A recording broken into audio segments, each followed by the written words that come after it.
I have been going through one of the toughest times in my entire life recently, and I just kind of wanted to hop on here and give you guys a little bit of an update, catch up, not because anybody particularly cares, I know, but more like I just feel really uncomfortable with having left the channel for like 3 months and not saying anything.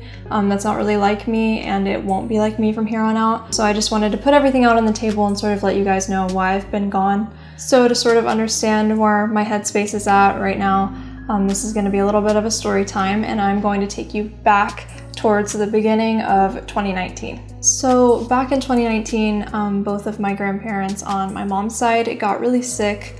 My grandma had pancreatitis and then broke her hip as well, and my grandpa was actually diagnosed with stage 4 lung cancer. And so with that happening, my mom kind of started going over to my grandparents' house, which is like an hour away from her house, a lot more often, just to sort of help take care of them because they really needed all the help they could get. They had been sort of relying on each other for decades, and with both of them sick, my mom really just wanted to do all that she could. And as both of those things sort of got worse, my grandma actually had to get a surgery on her hip that she had to recover from, and my grandpa's cancer just got worse and worse really quickly. Her stays over there started getting longer and longer. So with me in Savannah going to school, I was still in college, 500 miles away, and my dad working overseas. The house would be kind of left empty whenever she would go over there. She would always bring her dog, of course, our dog Nunu. Obviously that was a great relief, but she would actually have my best friend Hope, Himangi, go by the house every once in a while to water the plants and check the mail and make sure everything was okay while she was staying these long periods of time at my grandparents' house. So this went on for a while, and then the worldwide situation that we currently find ourselves in obviously hit, and that was also a huge devastation. And with all of that going on, we actually decided that it would be a good idea for me and my boyfriend Chris to move back into my parents' house after I graduate for a bit, just since nobody was hiring, and to help out my mom with whatever she needed. Then one evening in August, Hope went over to the house to do her thing, make sure everything was okay, and she walked in on what she described as something out of a horror movie. I have the whole setup here because I was gonna film a video reaction, and then my best friend calls me and tells me that my childhood home, my parents' home, was broken into today. Not today, God knows when, because luckily my mom wasn't there. So my mom, she's been taking care of my grandparents who have been really sick, which is also just great.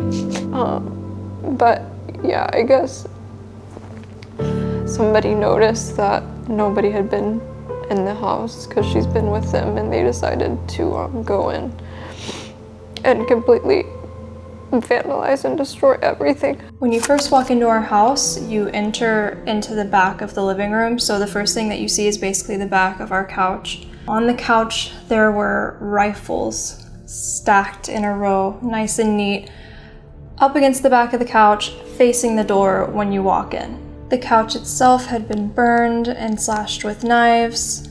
There were holes punched into the walls with the barrel of a gun, hammer dents in the walls, a few drawings on the walls, food everywhere, and all of our belongings were either smashed or ripped or destroyed and thrown all over the floor. When she saw this, the first thing she thought was somebody could still be in the house, so she ran out and called the police immediately. She also tried my mom, but my mom didn't answer right away, so she then called me. I don't think I even have to say this, but I was completely horrified. I felt sick and I felt invaded. And more than anything, I just felt really scared for the safety of my mom. There were so many things in that house that when I saw them for the first time felt so personal, like not only the guns that were stacked all on the back of the couch facing you when you walk in the door, but the fact that they had gone through my old drawings that I made as a kid. They pulled all of those out. They went through family photos and belongings that had previously been stored in the basement. They went through all of our underwear drawers, all of our clothes, literally everything. There wasn't a single thing in that house that hadn't been picked through by whoever was in there. They even made a point to get up into this little nook where we store our suitcases, and pull all of those down and violently stab them with knives. Like hard shell suitcases, that would be super hard to do that to, even though they were empty and already open. They smashed, obliterated every TV in the house except for the one that they used to watch literally disgustingly obscene videos on that I don't even want to talk about. The things that they did made me feel scared for my own safety, and as I said, I was living 500 miles away. I felt so sick. I still feel sick right now even talking about it. And that's without even thinking about all the things that they stole. Like, that's without even worrying about that. The police said that they most likely used our house as a hangout spot for days on end. And that made us feel so invaded. I don't know. But anyway, I really don't want this video to be too long, so I'm gonna get into when our direct neighbors got involved. So after a little while of detectives coming in and out, our direct neighbors obviously became concerned. They're really the only house in the neighborhood that's like actually close to ours. So I assume they saw what was going on and just wanted to check in. So the dad of that house actually came by and ran into Hope. And he said that there were some other people in the neighborhood that he was close with. He would ask around, see if anybody saw anything or heard anything, and he left. After a day or so, I believe, he came back and he looked around the house really carefully and he sort of fixated on this one spot. If you remember the little setup that the assholes made to get into our suitcases, that actually had a big footprint on it. So he kind of stared at it for a long time and then he ran out. And so Hope was like, what the hell? So she watched him go to his house, get in his car, and drive away. So then she got in her car and followed him because she was like, what's going on? He literally ran out. So she followed him. He went through the neighborhood a bit, just a few streets over, and parked in front of this house. And in the yard were already standing two teenagers holding our belongings in their hands. She watched them sort of all talk for a while. I think some of the parents were already in the yard as well, and he got out and went and they were talking, and then eventually he saw her and came over and was like, I know who vandalized your friend's house. It was these two boys and my son. So not only was my house violently vandalized and robbed, but it was done so by my direct neighbor. What bothers me about what happened is the way that they were all talking in the yard while they were holding just a few of our belongings. There's actually more stuff still missing. I have no idea what they did with it, but it almost seemed like they were trying to figure out what to do and if they should tell us. And that really bothers me because if Hope hadn't have followed him, thank you, Hope, for being such a clutch friend, seriously. But if Hope hadn't have followed him, like, when would we have found out? I don't know, but the dad, he was really disappointed in his son. You know, he told Hope, he was like, it's my son did it, and I want him to go to jail. But that, that didn't end up happening. I mean, they didn't even brush up against a cop car or anything. They chilled at home until their court date, which was basically just a formality because my mom actually wrote like a really lengthy statement that was never read, and the whole thing lasted about 5 minutes. They got some community service hours and went about their lives.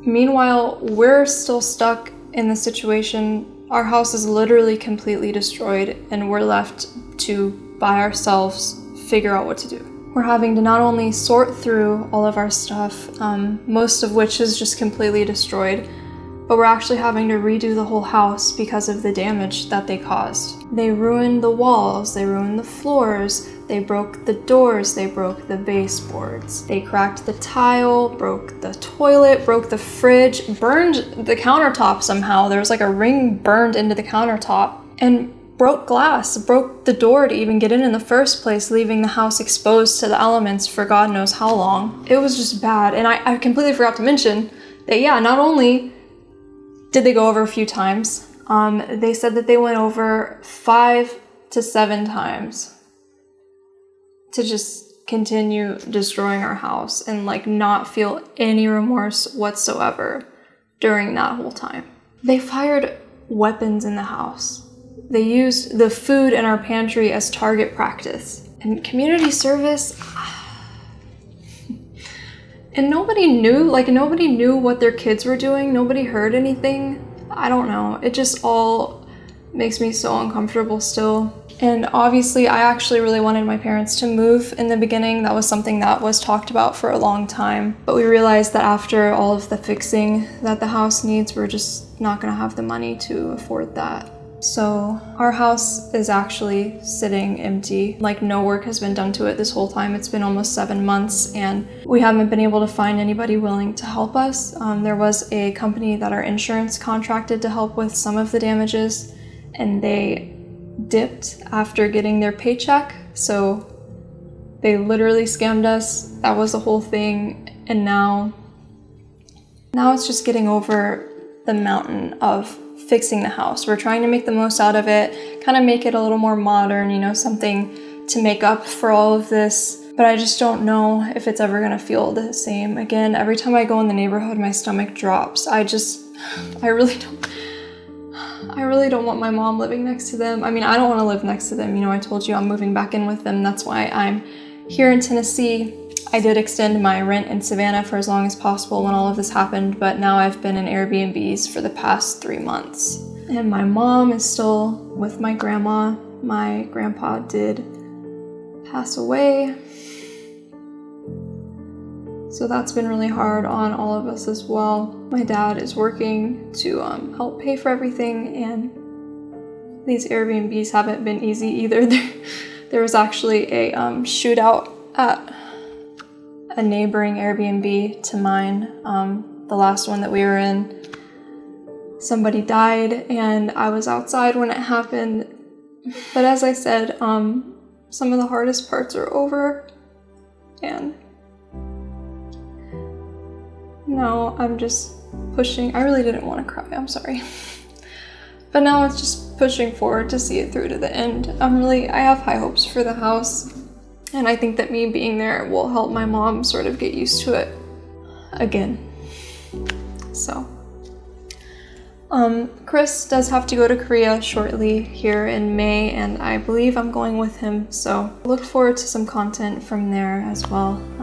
I will be posting a lot more now. I feel really better now that I have it off my chest. I don't know why it was sort of like looming over me. I just really don't feel good about not providing an explanation as to why I left this channel empty for so long. This channel is something that really means a lot to me, so that's not something that I want to do ever. Speaking of which, thank you so much for 8,000 subscribers. It really means the world. I love you guys so much. Hopefully you guys have better news. Tell me how you guys have been doing. I know that last year and even the beginning of this year has been so hard on us all, but all we can do is hope for the best, right? It'll make us stronger. But yeah, thank you so much for watching, you guys. I'll talk to you later.